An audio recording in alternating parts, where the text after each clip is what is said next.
नमस्कार sir. As you are former DGP of UP, sir पहले के टाइम में और अब के टाइम में क्या डिफरेंस आ गया है टेक्नोलॉजी में और साइबर क्राइम के केसेस में? क्रांतिकारी परिवर्तन आ गया है।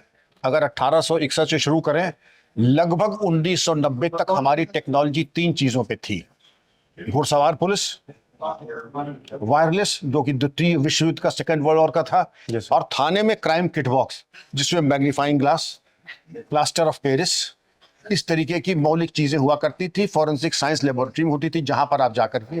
लेकिन आज की तारीख में जो युग परिवर्तन हुआ, जैसे कहते हैं कि आपकी महामारी कोविड, ऐसा कोई परिवार ढूंढना मुश्किल है जो कि कोविड से कुप्रभावित ना हो।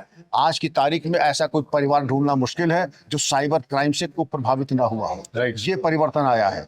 100 सोनार की, 1 लोहार की। पहले ये कहा जाता था कि अगर लगभग 1 लाख की कोई लूट होती है तो उसमें डीआईजी मौका मुआयना करेगा। आज जहां पे आप खड़े हैं, जितनी देर में हमारा आपका वार्तालाप समाप्त होगा, ऐसे 10 अपराध हो चुके होंगे।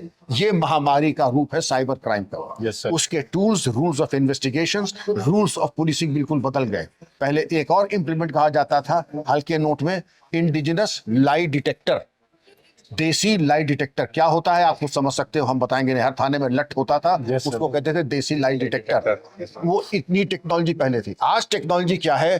पहले ये था कि आईपीएस अफसर की शरीर सौष्ठव, उसकी शिक्षा दीक्षा एक दूसरे प्रकार की होती थी। घुड़सवारी, पुशअप्स, जिमिंग।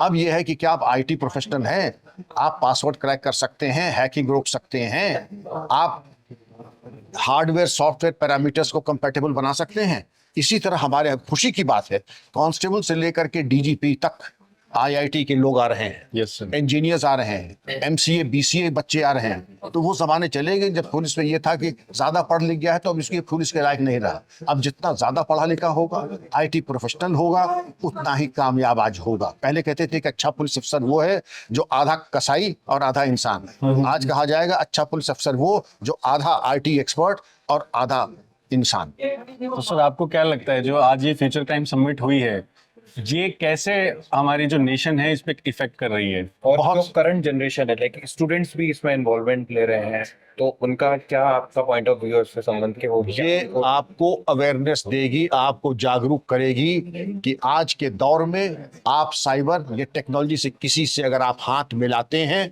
हाथ मिलाने के बाद अपनी उंगलियां गिन लीजिए। संभावना ये है हाथ मिलाने में ही साइबर क्रिमिनल आपकी 2 उंगली साफ कर देंगे।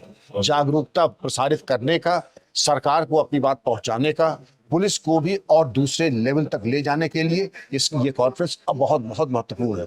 मैं आया हूँ, मैंने पूरी जिंदगी दी है, लेकिन कुछ सीख के लेके जा रहा हूँ। जब मैं आया था उससे कहीं ज्यादा ज्ञान लेकर के मैं जा रहा हूँ, और मैं भी इसका प्रचार प्रसार कराऊंगा। आप युवाओं से उम्मीद की जाती है कि ऐसे मंच जवाब दें तो पुलिस, समाज, युवाओं और जनता को, जन सामान्य को भी बताएं कि उनके साथ धोखाधड़ी ना हो। क्योंकि राह चलते धोखाधड़ी, इसमें कहते हैं आंख से सुरमा निकाल लेते हैं, वही साइबर क्राइम का हाल है। आंख से सुरमा निकाल लेंगे और आपको पता भी नहीं चलेगा। Right sir. एक और मिसाल देता हूं। एक हमारी तरह एक्सपर्ट गए थे हैदराबाद में, जाके ज्ञान दिया कि साइबर क्राइम क्या होता है, साइबर स्टॉकिंग क्या होती है। जब लौट के आए तो उनके साथ भी साइबर स्टॉकिंग होती। ये एक भयावह स्थिति है, इसलिए आप समझ लीजिए सबको लाइफ लॉन्ग लर्नर होने की जरूरत है। जी सर। सर एक शॉर्ट मैसेज हमारे जो साइबर सिक्योरिटी में स्टूडेंट्स आज के टाइम पे काम कर रहे हैं, 16-17 साल के बच्चे हैं और साइबर सिक्योरिटी में इतना दिमाग लेके काम करते रहते हैं, बग बाउंटी हंटिंग करते हैं, उनके लिए एक सर आपकी तरफ साइड से मैसेज?